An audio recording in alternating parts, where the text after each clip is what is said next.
Question है किसी का? इससे रिलेटेड है कोई क्वेश्चन तो आप बताइए, अभी पूछ हाँ लीजिए गुरु क्योंकि माँ, एक माता थोड़ा सा जी, मेरा है। माता जी एक मेरा क्वेश्चन। एक मिनट, प्रियंका एक मिनट रुको। हाँ जी बोलिए बाकी जी।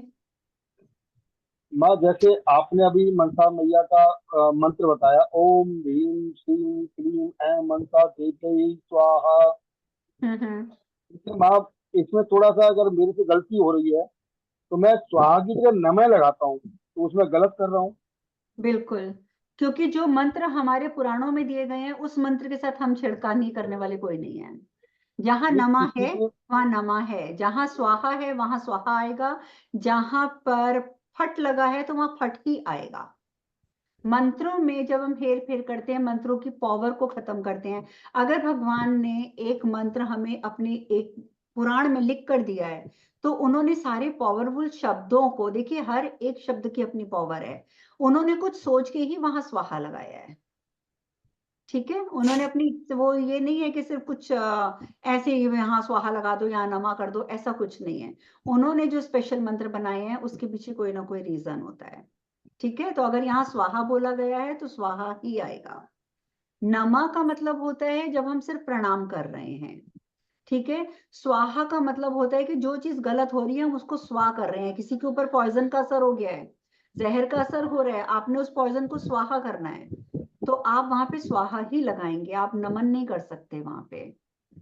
ठीक है, तो ये चीजें आपको समझनी पड़ेंगी ना कि उन्होंने अगर कोई मंत्र बनाया है तो किस कारण से बनाया है। ठीक है,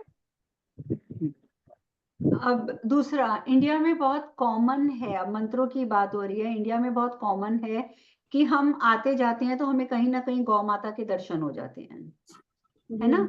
और एज अवर हिंदू कल्चर हम लोगों की आदत है कि गौ माता को देखेंगे तो हम उन्हें प्रणाम कर ही देंगे, है ना, चाहे मन ही मन में हम जय हो गौ माता कह दें लेकिन हम प्रणाम जरूर कर देंगे।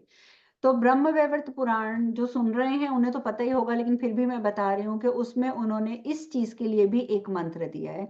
जैसे मैंने कहा ना कि धरती माता का मंत्र आपको आना चाहिए, सूर्य देव का मंत्र आपको आना चाहिए, गौ माता का मंत्र बहुत इजी होता है।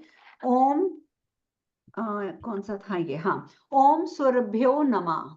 सुरभि गाय कहा जाता है, गौ माता को सुरभि कहा जाता है, ये तो मालूम है आप सबको। गौ माता को सुरभि कहते हैं। तो ये मंत्र बहुत आसान है, जब भी गौ माता को आप सामने देखें तो हाथ जोड़ के ओम सुरभ्यो नमः, सुरभि नमा नहीं आएगा, सुरभ्यो नमः। ठीक है, ये गौ माता का सबसे आसान और सबसे उत्तम मंत्र है। इस मंत्र से सभी देवी देवताओं ने गौ माता की जो पूजा आराधना करी गई थी, जो सबसे पहले करी गई थी, वो इसी मंत्र से करी गई थी। ठीक है, तो ये गौ माता का मंत्र है जो आपने याद रखना है। बाकी मंत्र तो और भी बहुत सारे हैं, अगर हम लिखने बैठेंगे तो बहुत टाइम लग जाएगा। अब किसी का कोई क्वेश्चन है तो आप क्वेश्चन कीजिए।